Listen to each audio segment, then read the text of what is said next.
Hello student, welcome to your channel finance by doctor Ratika. आज का जो मेरा टॉपिक है वो है यूनिट कॉस्टिंग। यस बच्चों, यूनिट कॉस्टिंग जो बच्चों के लिए बहुत ही इम्पॉर्टेंट टॉपिक है और कई बच्चे इसमें कंफ्यूज होते हैं। यूनिट कॉस्टिंग का दूसरा नाम है आपका कॉस्ट शीट। आप बेसिकली यूनिट कॉस्टिंग क्यों करते हो? यूनिट कॉस्टिंग आप इसलिए निकालते हो ताकि आपको प्रोडक्ट की पर यूनिट कॉस्ट मालूम चल सके। और ये तभी हो सकता है जब किसी बिजनेस का स्टैंडर्डाइज प्रोडक्ट हो या सिर्फ एक सिंगल प्रोडक्ट हो, तो कंपनी यूनिट कॉस्टिंग यूज़ करती है to find out the cost per unit of that product. चलो हम सबसे पहले इसका परफॉर्मा ऑफ कॉस्ट शीट देख लेते हैं कि हम कैसे करते हैं। ये बहुत इजी होता है बच्चों। अभी मैं तुमको बहुत ज़्यादा डिटेल में नहीं बता रही हूँ कि क्या क्या हेड्स आते हैं। मैं अभी तुम्हें मेजर क्लासिफिकेशन बताऊंगी, क्योंकि जैसे जैसे तुम मेरे आगे के वीडियोस देखते जाओगे तुमको डिटेल्स मालूम चलती जाएगी कि कैसे क्या क्या हेड्स आते हैं किसके अंदर। यहाँ पे है अमाउंट इन रुपीज़ आ जाएगा बच्चों। यहाँ पे आएगी आपकी टोटल कॉस्ट और ये आ जाएगी कॉस्ट पर यूनिट। बच्चों सबसे पहले आपका कॉस्ट शीट में जो आता है वो आता है आपका opening stock of raw material. बच्चों ठीक है, इसमें आप ऐड करते हो आपके परचेजेस, माइनस करोगे आपका closing stock of raw material. बच्चों तो आपका फाइनली जो आंसर आएगा वो क्या आएगा? वो आपका आएगा raw material consumed.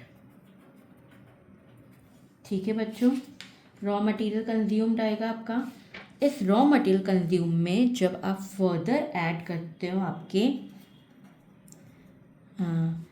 Direct wages, labour के सारे एक्सपेंसेस, सारे direct expenses, excise duty, royalty, तो आपका फिर आता है जो इम्पोर्टेंट पॉइंट रहता है, फिर आपका आता है इसमें प्राइम कॉस्ट। यस बच्चों, ये आपकी आती है प्राइम कॉस्ट। जब आप रॉ मटेरियल और डायरेक्ट वेजेस को ऐड करोगे या डायरेक्ट एक्सपेंसेस को ऐड करोगे तो आपकी आएगी प्राइम कॉस्ट। इसमें जब आप फर्दर ऐड करते हो आपके सारे फैक्ट्री ओवरहेड्स।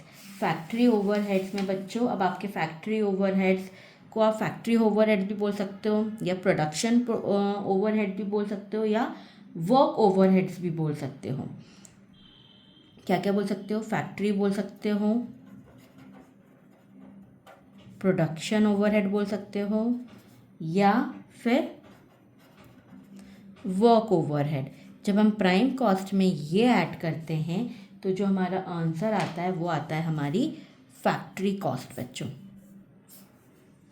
ये क्या होती है हमारी? ये होती है हमारी फैक्ट्री कॉस्ट। ठीक है बच्चों, आया समझ में? हाँ, फिर फैक्ट्री कॉस्ट में आप फर्दर ऐड करोगे आपके सारे ऑफिस ओवरहेड्स। सारे ऑफिस ओवरहेड जिसमें आपके ऑफिस एक्सपेंसेस भी आते हैं, बहुत सारी चीज़ आती है। मैं तुमको डिटेल में जैसे जैसे क्वेश्चंस आएंगे मैं बताती जाऊंगी। तो आपका जो निकलता है वो आपका आता है, फिर उसको आप क्या बोलोगे? आपके जो फैक्ट्री कॉस्ट में सारे आपके ऑफिस ओवरहेड्स ऐड करते हो तो जो आपका आंसर जो आपका रिजल्ट आता है वो आपका आता है कॉस्ट ऑफ प्रोडक्शन। आया समझ में? और फिर इसमें फर्दर कॉस्ट ऑफ प्रोडक्शन में जब आप ऐड करते हो आपके सेलिंग एंड डिस्ट्रीब्यूशन एक्सपेंसेस, तो जो फाइनल आंसर है आपका वो आपका क्या है? वो है आपका टोटल कॉस्ट। बच्चों वो आपका क्या है? Final total cost. I hope तुम्हें समझ में आया होगा। ये कॉस्ट शीट का एक ब्रॉड फॉर्मेट है या कह सकते हैं ब्रॉड हेडिंग है, जिसमें आप opening stock of raw material में परचेजेस ऐड करते हो, माइनस क्लोजिंग स्टॉक करते हो तो रॉ मटेरियल कंज्यूम आता है। इसमें आप फर्दर ऐड करोगे आपके सारे direct expenses, direct wages, labour, तो आपकी आएगी प्राइम कॉस्ट। प्राइम कॉस्ट में आप आपके फैक्ट्री ओवरहेड्स ऐड करते हो तो आपकी आती है फैक्ट्री कॉस्ट। इसको आप वर्क कॉस्ट भी बोल सकते हो या प्रोडक्शन कॉस्ट भी बोल सकते हो। फिर इसमें जब आप ऑफिस ओवरहेड्स ऐड करते हो तो आपकी आती है कॉस्ट ऑफ प्रोडक्शन, और इसमें फर्दर जब आप selling and administrative expenses add करोगे तो आपकी आएगी टोटल कॉस्ट।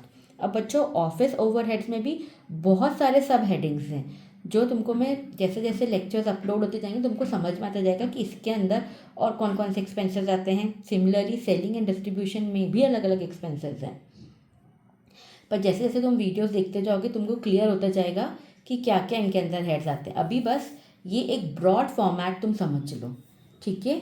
आई होप तुमको इस वीडियो से एक ब्रॉड फॉर्मेट समझ में आया होगा।